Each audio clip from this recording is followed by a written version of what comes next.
ब्रह्ममुहूर्ताचे रहस्य. कितीही दुर्दैवी माणूस असेल तरी पहाटे 3 ते 6 या वेळेत उठून फक्त हे एक काम करा. कितीही कठीण इच्छा असेल तरी पूर्ण होईल. श्री स्वामी समर्थ. जय जय स्वामी समर्थ. एकदा माता पार्वतीने भगवान शंकरांना विचारले की भगवान, माणूस कितीही दुर्दैवी असला तरी मी पाहिले आहे ब्रह्ममुहूर्तावर तो सकाळी उठला तर तो खूप आनंदी असतो. ब्रह्ममुहूर्ताचे रहस्य सांगा. तेव्हा भगवान शिव म्हणाले, हे देवी, याचे उत्तर मी तुम्हाला एका कथेद्वारे सांगेन. कृपया ही कथा काळजीपूर्वक ऐका आणि जो कोणी ही कथा ऐकेल तो ती पूर्णपणे ऐकेल. त्यामुळे ब्रह्ममुहूर्ताचे रहस्य जाणून घेतल्याने तो ही संधी आपल्या हातून कधीच जाऊ देणार नाही. भगवान शिव ती पाठ करू लागतात आणि माता पार्वतीला म्हणतात, फार वर्षापूर्वी काशीमध्ये दिनू नावाचा मुलगा राहत होता. तो मुलगा खूप छान दिसत होता, पण त्याला एक वाईट सवय होती. तो उशिरापर्यंत झोपायचा आणि सकाळी 3ला घरच्यांनी त्याला उठवण्याचा प्रयत्न केला, पण रोज सकाळी उशिरा उठायचा. तो मुलगा 9च्या आधी कधीच उठला नाही.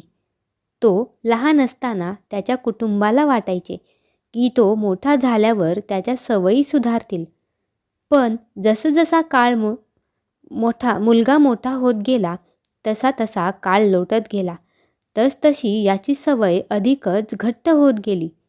जग इकडून तिकडे जाऊ शकत होते, पण तो मुलगा कधीच लवकर उठू शकत नव्हता. त्याच्या या सवयीने त्याचे वडील खूप अस्वस्थ झाले होते. तो मुलगा अनेक नकारात्मक शक्तींनी घेरला होता आणि तो दिवसभर उदास राहत होता. असे त्याचे परिणाम त्याच्या तब्येतीवरही होत होता. जेव्हा मुलाला कळले की त्याच्या सर्व मित्रांनी यश मिळवले आहे, मग तो अधिक बोलू लागला आणि तो शिव्या शाप देऊ लागला आणि आपले नशीब खराब असल्याचे वारंवार सांगू लागला. पण त्याच्या वडिलांना मुलाच्या वागण्याबद्दल चांगलंच माहीत होतं. मुलाच्या अपयशामागचे कारण त्याच्या वडिलांना चांगलेच माहीत होते. भगवान शिव म्हणाले, वडील आपल्या मुलाच्या समस्येबद्दल साधूंकडे गेले आणि त्याने साधूला आपल्या मुलाच्या सवयीबद्दल तपशीलवार सांगितलं. तेव्हा साधू म्हणाले की उद्या तू तुझ्या मुलाला या आश्रमात यायला सांग. त्यानंतर मुलाचे वडील त्याच्या घराकडे निघाले. त्याला माहीत होते की जर त्याने थेट आपल्या मुलाला संन्यासीला भेटायला सांगितले तर तो कधीही तयार होणार नाही. त्याने आपल्या मुलाला बोलवले आणि म्हणाले, तुमच्या सर्व मित्रांनी यश मिळवले आहे, तुम्हाला यश मिळवायचे नाही का? मुलाने उत्तर दिले, नक्की बाबा, पण जेव्हा मी माझ्या मित्रांना त्याच्या यशाचे रहस्य विचारतो तेव्हा ते मला काहीच सांगत नाही. भगवान शिव म्हणाले, हे देवी, त्या वडिलांनी सांगितले की हे सर्व काय यशस्वी होत आहेत त्याचे रहस्य मला कळले आहे. मुलाने मोठ्या कुतूहलाने विचारले, बाबा, तुम्हाला काय कळले? त्याचे वडील म्हणाले की उद्या सकाळी तुम्ही एका साधूच्या आश्रमात जा. त्याला जाऊन भेटावे लागेल. तुम्ही वेळेवर तिथे पोहोचला तर तो साधू तुम्हाला असा मंत्र सांगेल की तुम्ही यशस्वी व्हाल. पण एक प्रॉब्लेम आहे. त्या मुलाने विचारले, काय प्रॉब्लेम आहे? वडिलांनी सांगितले की तुम्ही झोपेतून जागे व्हाल तेव्हा तुम्हाला साधूला भेटावे लागेल. तेव्हा मुलाने सांगितले की उद्या रात्रभर जागा राहील आणि सकाळी 3 वाजता साधूला भेटू. तो म्हणाला, ठीक आहे, तुम्ही तिथे जा आणि त्या साधूच्या आदेशाचे पालन करा. आयुष्यात पहिल्यांदा तो रात्री जागला, पण काही वेळातच झोपला. तो झोपी गेला. मग दुसऱ्या दिवशी सकाळी उठल्यावर त्याला समजले की साधूला भेटण्याची वेळ संपली आहे. त्याच्या वडिलांनी त्या मुलाकडे पाहिले आणि सांगितले की तू आयुष्यात कधीही यशस्वी होणार नाहीस, जा आणि झोप. हे ऐकून त्या मुलाला खूप वाईट वाटले आणि त्याने मनात आव्हान दिले की उद्या सकाळी संन्यासीला भेटायला नक्की जाईल. त्याच्या पायावर एक छोटीशी जखम झाली, त्यामुळे त्याला रात्रभर झोप येत नव्हते. भगवान शिव म्हणतात, हे देवी, त्याच्या आयुष्यात पहिल्यांदाच त्याने सूर्योदय पाहिला होता. तो लगेच तयार झाला आणि साधूला भेटायला गेला. आज त्याचा अनुभव वेगळा होता. सकाळी 3 वाजता मुलगा रस्त्याने चालत होता. त्याला खूप शांत वाटत होते. काही वेळाने तो साधूच्या आश्रमात पोहोचला. तर तेथे त्यांनी पाहिले की साधू आणि त्याचे सर्व शिष्य ध्यान करत बसले होते. भगवान शिव म्हणाले, हे देवी, जेव्हा ध्यान करण्याची वेळ आली तेव्हा तो मुलगा साधूजवळ गेला आणि त्याला नमस्कार केला आणि म्हणाला, तुमच्याकडे असा काही मंत्र आहे का ज्याने मी यशस्वी होऊ शकेल? कृपया तो मंत्र मला सांगा. मलाही माझ्या मित्रांप्रमाणे यश मिळवायचं आहे, यशस्वी व्हायचं आहे आणि चांगले जीवन जगायचं आहे. हे देवी. मग साधू हसले आणि म्हणाले, ठीक आहे, तुम्ही तेच मूल आहात जे तुझे वडील मला भेटायला आले होते आणि त्यांनी मला तुझ्याबद्दल सर्व काही सांगितले आहे. मी तुम्हाला तोच मंत्र नक्की सांगितला असता, पण आता मुलाने पण शब्द ऐकताच मुलगा घाबरला आणि विचारले, पण गुरुदेव? तेव्हा साधू म्हणाला, मी तुला तो मंत्र सांगेन, पण तुला पुढची 21 दिवस माझे पालन करावे लागेल. तोपर्यंत मी तुम्हाला जे काम करायला सांगेल ते तुम्हाला करावे लागेल. तुम्ही यशस्वी झाल्यास किंवा निश्चयाचा मध्यभागी जर तुमचा संकल्प मोडला तर त्या मंत्राचा काहीही परिणाम होणार नाही. मुलाने दृढनिश्चय आणि सांगितले की मला तुमचे सर्व आदेश मान्य आहेत. पुढील 21 दिवस मी तुमचा गुलाम आहे. तुम्ही म्हणता ते मी करेन. यावेळी त्याने निर्धार केला, पण आठवडा उलटून गेल्यावरच त्याचा संकल्प मोडला आणि 8व्या दिवशी उशिरापर्यंत तो झोपला. झोपेतून उठल्यावर तो म्हणाला, मी किती मोठी चूक केली. तो रडत रडत भिक्षूजवळ पोहोचला आणि म्हणाला, हे गुरुदेव, माझा संकल्प तुटला आहे. आता मी माझ्या आयुष्यात कधीही यशस्वी होणार नाही. मी काहीही करू शकणार नाही. साधूने त्याला समजावले आणि सांगितले की पुन्हा त्यांनी सुरुवात करावी आणि पुन्हा संकल्प करावा.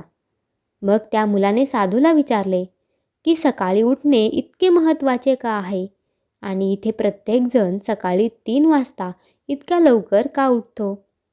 भगवान शिव म्हणाले, हे देवी. मग साधूने मुलाला समजावून सांगितले की सकाळी उठण्यामागे मोठे शास्त्र दडलेले आहे, म्हणजे ब्रह्ममुहूर्त. मुलगा म्हणाला, कृपया मला ते विज्ञान सांगा. साधू म्हणाले की पहाटे 3 वाजता पहिला रुद्रकाल कोणाचा काळ विभागलेला आहे, ज्याची वेळ संध्याकाळी 6 ते रात्री 9 पर्यंत आहे. दुसरा राक्षस काळ, ज्याची वेळ रात्री 9 ते 12 पर्यंत आहे. तिसरा गंधर्व काळ, ज्याची वेळ दुपारी 12 ते 13 वाजता आहे. आणि शेवटच्या तासाला मनोहर काळ म्हणतात. या वेळेला ब्रह्ममुहूर्त किंवा अमृतबेला असेही म्हणतात. त्याची वेळ पहाटे 3 ते पहाटे 6 पर्यंत असते.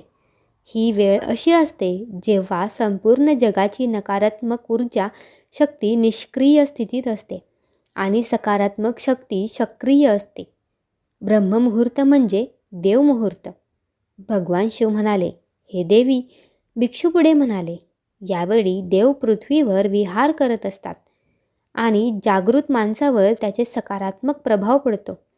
ब्रह्ममुहूर्त हा असा काळ आहे ज्यामध्ये व्यक्तीचे मन पूर्णपणे रिकामे असते, ज्यामध्ये काही नसते, कोणतेही विचार नसतात. आणि जेव्हा यावेळी लोक पुस्तक उघडतात आणि मजकुराचा अभ्यास करतात, त्यामुळे त्यांना जे काही करावे लागेल ते पटकन लक्षात राहते आणि दीर्घकाळ लक्षात राहते. हीच वेळ असते जेव्हा आपण ज्ञान समजून घेण्याचा प्रयत्न करतो.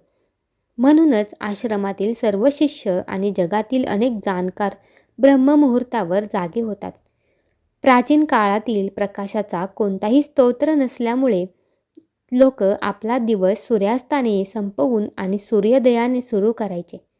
हा एक मार्ग आहे ज्यामध्ये मानवी जीवन निसर्गाशी सुसंगतपणे चालते.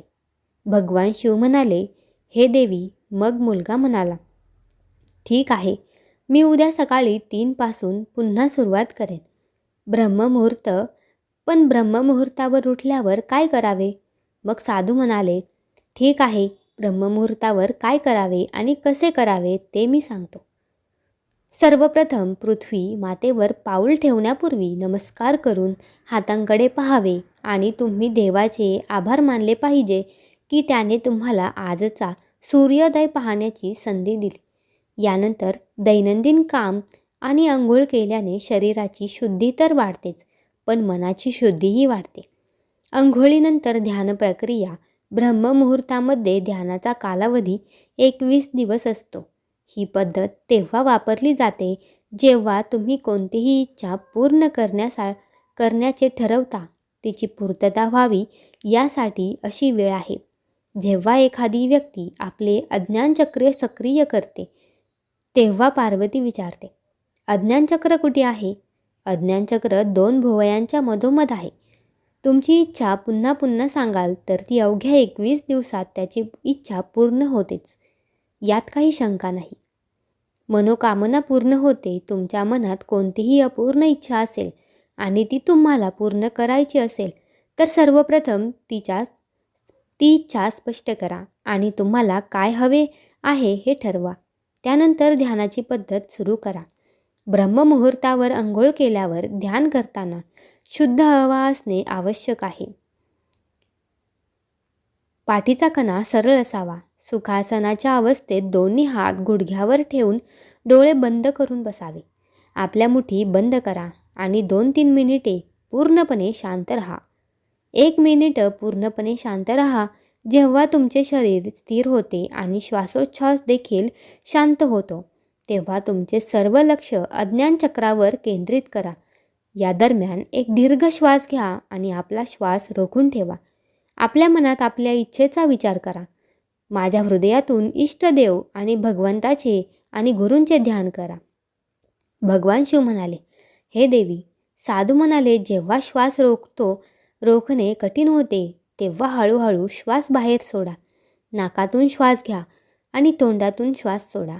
ही प्रक्रिया 3 ते 4 वेळा करा आणि याची दररोज पुनरावृत्ती करा.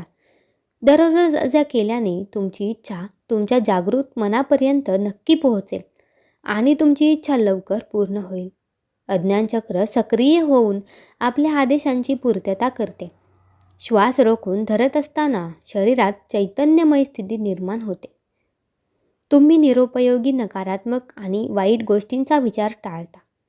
ब्रह्ममुहूर्ताच्या वेळी भगवंताचे विशेष कृपा असते आणि यावेळी कोणतीही इच्छा व्यक्त केल्यास त्याची इच्छा नक्की पूर्ण होते, कारण ती इच्छा पूर्ण करण्यासाठी पूर्ण ब्रह्मांड काम करते आणि म्हणून ती लवकर पूर्ण होते.